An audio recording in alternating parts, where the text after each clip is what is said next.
State news 71 में आप सभी का स्वागत है। स्कूली विद्यार्थियों की सीखने की कला में लगातार सुधार हो, इस हेतु से हरियाणा स्कूल शिक्षा परियोजना परिषद प्रयास करता रहता है। इसी कड़ी में राजकीय वरिष्ठ माध्यमिक स्कूल कोटला में ब्लॉक लेवल का एक कंपटीशन कराया गया, जिसमें विभिन्न विषयों पर debate, spell bee, story writing, वर्तनी राइटिंग और टेंसेस के ऊपर जो है क्विज कंपटीशन कराया गया। विद्यार्थी जो कि ग्रामीण क्षेत्र के विद्यार्थी हैं, उन्होंने इस मुकाबले में बहुत ही उत्साह से भाग लिया। ब्लॉक के लगभग सभी विद्यालयों के विद्यार्थी इस कंपटीशन में पधारे और उन्होंने उत्साह से इसमें भाग लेते हुए अपनी प्रतिभा दिखाई।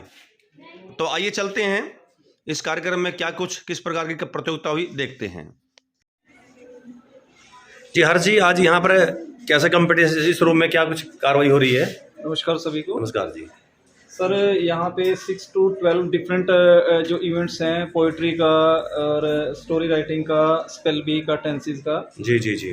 तो जो मेन मोटिव है इसका, बच्चों की जो टैलेंट है, जो हिडन टैलेंट है, उसको मतलब कि एज वी ऑल नो कि व्हाट इज़ एजुकेशन, तो हमारे पास एक कॉमन सी डेफिनेशन है, to draw out the best hidden talent of a student. जी जी जी। हम सभी से वाकिफ़ हैं।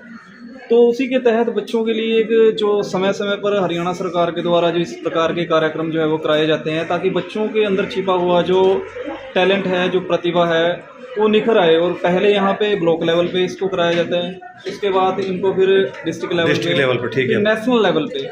जी जी। तो इस तरह के कार्यक्रम जो है एक अनोखी पहल है इस क्षेत्र में, ताकि ग्रामीण जो परिवेश के बच्चे हैं, गरीब परिवेश के बच्चे हैं, जो मैक्सिमम यहाँ पे आप देखते हैं गवर्नमेंट स्कूल्स में, तो उनकी प्रतिभा को निखारा जा सके, जी जी, है राष्ट्रीय स्तर पर आगे ले जाया जा सके। तो इस प्रकार उनको फोकस किया गया इस चीज़ के लिए। चलिए, बहुत बहुत धन्यवाद हर्ष जी। अब देख सकते हैं बच्चे पूरे इस कंपटीशन में अलग अलग विद्यालयों से, अपने सढौरा खंड के अलग अलग स्कूलों से ये बच्चे आए हुए हैं। ग्रामीण परिवेश के बच्चे अपनी प्रतिभा का जो है यहाँ पर एक प्रदर्शन कर रहे हैं, कंपटीशन में हैं। और यहाँ से जो प्रथम आए बच्चे अलग अलग इवेंट में जो प्रथम श्रेणी प्राप्त करेंगे, फर्स्ट आएंगे, मतलब उसको डिस्ट्रिक्ट लेवल पर ले जाया जाएगा। चलिए बात करते हैं रवि नागरा जी।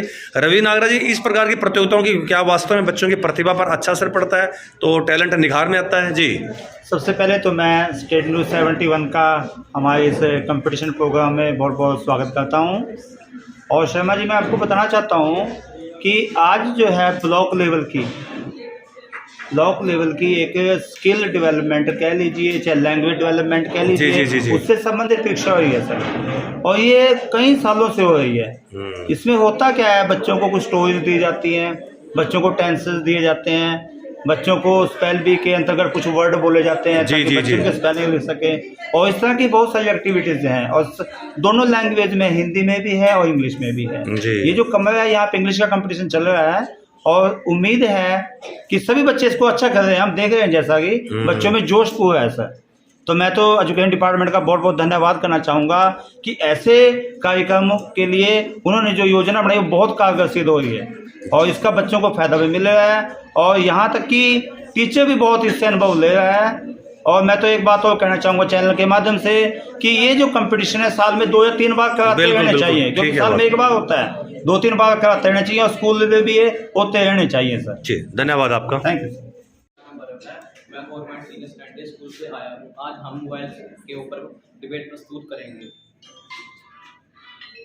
आज के उसमें मैं फ़ोन के डिबेट के ऊपर मैं हानियाँ बोलूँगा, वह मेरा सहपाठी लाभ बोलेगा। मोबाइल के उपयोग से हम घर बैठे ही काफी काम। तो इस कक्ष में डिबेट्स चल रही है, अलग अलग विषय दिए गए हैं, उन पर जो बच्चे अपने डिबेट्स कर रहे हैं, अपने पक्ष और विपक्ष में अपनी बात रख रहे हैं, देख सकते हैं आप, और निर्णायक साथ बैठ रहे हैं। ये सभी प्रतिभागी 6 से लेकर 12वीं कक्षा तक के हैं। जिससे हम घर बैठे कई काम डिबेट्स कंपटीशन। पहले काम होता था और मजदूरी करते थे, वे अब मोबाइल के उपयोग से काफी काम कर रहे हैं। और मोबाइल के उपयोग से ही हम बैंक में खाते खोल सकते हैं और अपने पैसों को सुरक्षित रख सकते हैं। हमें यह ध्यान रखना चाहिए कि मोबाइल से ही हम बैंक के खातों में से पैसे हैकर निकाल लेते हैं, और आजकल मोबाइल से भी हम बहुत फ्रॉड होते हैं। वो तो उस पर निर्भर करता है जो अपने। तो इस कक्ष में स्पेल बी और वर्तनी, इस पर एक राइटिंग है, बच्चे लेखन कार्य कर रहे हैं, देख सकते हैं आप जी। किस प्रकार से शब्दों को सही ढंग से लिखना कैसे बच्चों की लिखाई में सुधार हो सकता है, इस प्रकार से इस पक्ष को उजागर करने के लिए बच्चे अपनी प्रतिभा यहाँ पर दिखा रहे हैं। शब्द बोले जाते हैं तो बच्चे उन शब्दों को लिखते हैं।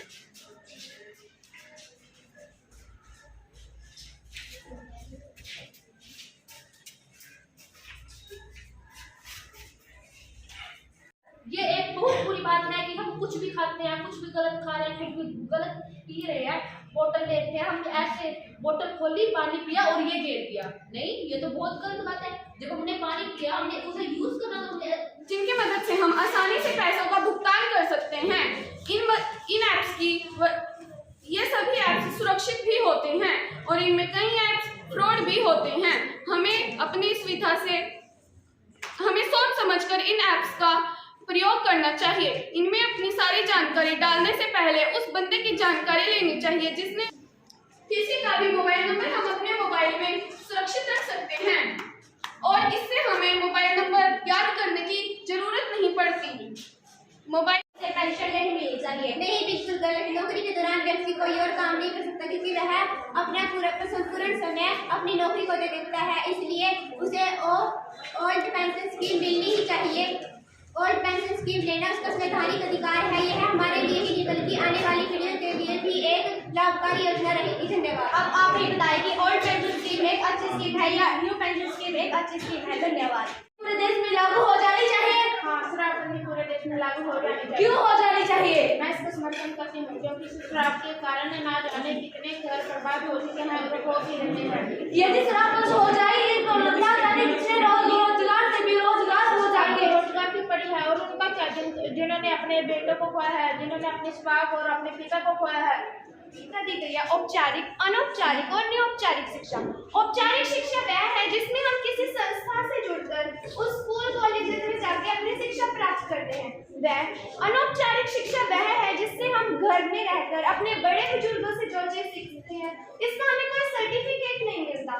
निरौपचारिक शिक्षा वह शिक्षा होती है जो ये न्यू पॉलिसी चली है, जिसमें हम सिर्फ एग्जाम से हम मेंटली स्ट्रांग होते हैं, हमारा स्वास्थ्य अच्छा रहता है। हम स्कूल कॉलेजेस में जाते हैं तो हमें बात करने का निर्णायक मंडल, मुख्य अतिथि, भिन्न भिन्न स्कूलों से आए अध्यापकगण व मेरे प्रिय सहपाठियों, आज हम राजकीय वरिष्ठ माध्यमिक विद्यालय सालेपुर की ओर से आज की इस वाद विवाद प्रतियोगिता के लिए अपना विषय ऑनलाइन पढ़ाई के अभिशाप और वरदान को लेकर प्रस्तुत हुए हैं। इस प्रतियोगिता में आज मैं दीपिका ऑनलाइन पढ़ाई के विपक्ष में हूँ और मैं नैन्सी ऑनलाइन पढ़ाई के पक्ष में हूँ। ऑनलाइन शिक्षा यह वरदान साबित हुआ है क्योंकि यह एक ऐसा माध्यम है जिसने शिक्षक और विद्यार्थियों को आपस में जोड़ा रखा है। जब देश और विदेश से कोरोना जैसी बीमारी हमारे देश में आई, तब एकमात्र ऑनलाइन शिक्षा ही ऐसा था जिसने शिक्षक और विद्यार्थी को आपस में जोड़ा रखा। नहीं, मैं तुम्हारी बात से बिल्कुल भी सहमत नहीं हूँ। ऑनलाइन शिक्षा ने विद्यार्थियों और शिक्षकों को आपस में जोड़कर नहीं बल्कि और दूर कर दिया है। कुछ बच्चे तो ऑनलाइन शिक्षा का फायदा उठाकर ना तो क्लास के दौरान कैमरा ऑन करते हैं और ना ही ढंग से पढ़ाई करते हैं। बस ऑनलाइन शिक्षा के टाइम पे या तो वे वीडियो गेम खेलते रहते हैं और या वे सोते रहते हैं। ऐसा बिल्कुल इंटरनेट का कई बच्चे सही उपयोग करते हैं और कई गलत भी उपयोग कर सकते हैं, जिससे बच्चे अपनी पढ़ाई को जारी रख सकते हैं। यह अधिगम योजना जो हमारे देश में 3-4 साल पहले ही जारी रखी गई थी, कर देते हैं, फॉर्मेलिटी सी कर देती हैं कि छोटा सा प्रोग्राम है, 5-10 बच्चे गए और ये प्रोग्राम हो गया। लेकिन जैसा कि आप सभी जो साथी लेके आए हैं, मैं उनका तहे दिल से हार्दिक धन्यवाद करता हूं कि सभी साथी अपने स्कूल से बच्चों को लेके आए और इस प्रोग्राम में पार्टिसिपेट किया और अच्छे से सभी जो अध्यापक आए हुए हैं और आज के जो प्रोग्राम के जजेज बने हुए हैं और ऑर्गेनाइजिंग टीम है जो मिसेस भूपेंद्र कौर और मिसेस लांबा जी, इन्होंने बड़े अच्छे तरीके से इस प्रोग्राम को मैनेज किया। मैं एक बार सभी ऑर्गेनाइज टीम का बहुत बहुत हार्दिक धन्यवाद करता हूँ, आभार व्यक्त करता हूँ। अब जैसा कि कार्यक्रम हुआ उसमें सभी बच्चों ने विभिन्न एक्टिविटीज में पार्टिसिपेट किया और उसका रिजल्ट तैयार किया। मैं आप लोगों के सामने अनाउंस करता हूं। सबसे पहला जो इवेंट है वो है डिबेट कंपटीशन। इसमें 5 पार्टिसिपेटर थे और जो फर्स्ट पोजीशन प्राप्त किया है वो है पलक, इसी स्कूल की पलक है, Kotla government senior secondary school Kotla. खड़ी हो जाएगी, खड़ी हो जाएगी पलक। अच्छा नीचे चली गई। तो एक मतलब पार्टिसिपेट होना चाहिए, ये भी एक बहुत ही बड़ी उपलब्धि है बेटे, पार्टिसिपेट करना। 9th क्लास का था ये, 9th क्लास की लड़की है पलक, तो इसने फर्स्ट पोजीशन प्राप्त किया है, मैं बधाई देता हूँ। ये 10th क्लास में भी डिबेट कंपटीशन था, क्लास के अनुसार था।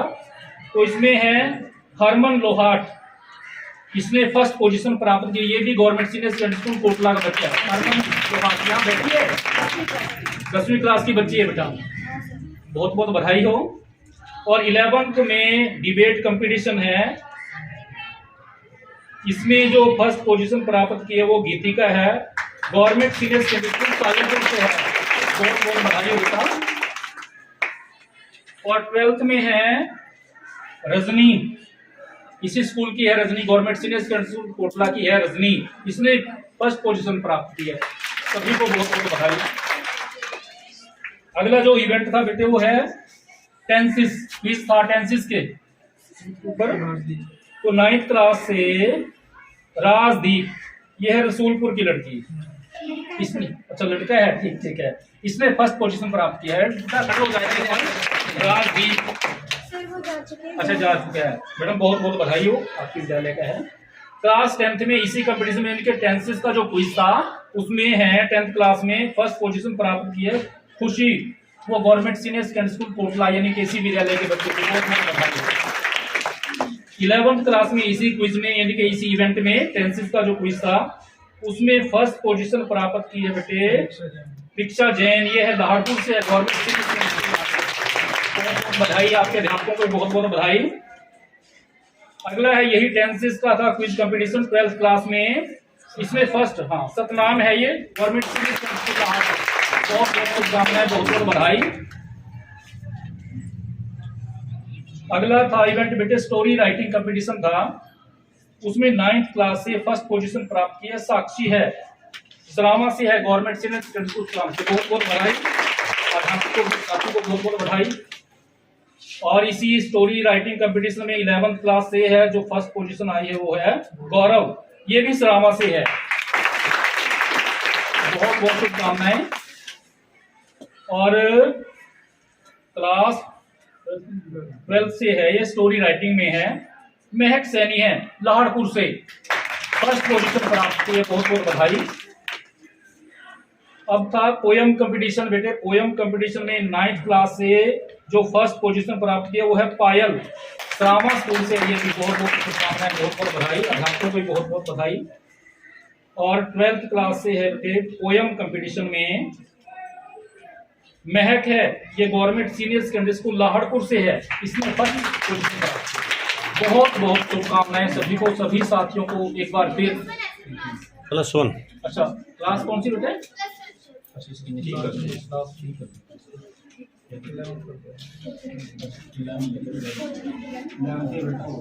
गुलाबी का तो बेटा एक बार तो वास्तव में इस प्रकार की प्रतियोगिताओं के कारण से विद्यार्थियों की सीखने की कला का विकास होता है, उनकी प्रतिभा में भी निखार होता है। शिक्षा विभाग समय समय पर इस प्रकार के आयोजन कराकर बच्चों की सीखने की कला में बढ़ोतरी करता है और उनमें प्रतियोगिता की भावना भी विकसित करता है। तो एक अच्छा प्रयास राजकीय वरिष्ठ माध्यमिक स्कूल कोटला में शिक्षा विभाग का ये रहा और आगे भी ये प्रयास जारी रहेगा। धन्यवाद। स्टेट न्यूज़ 71 की प्रस्तुति।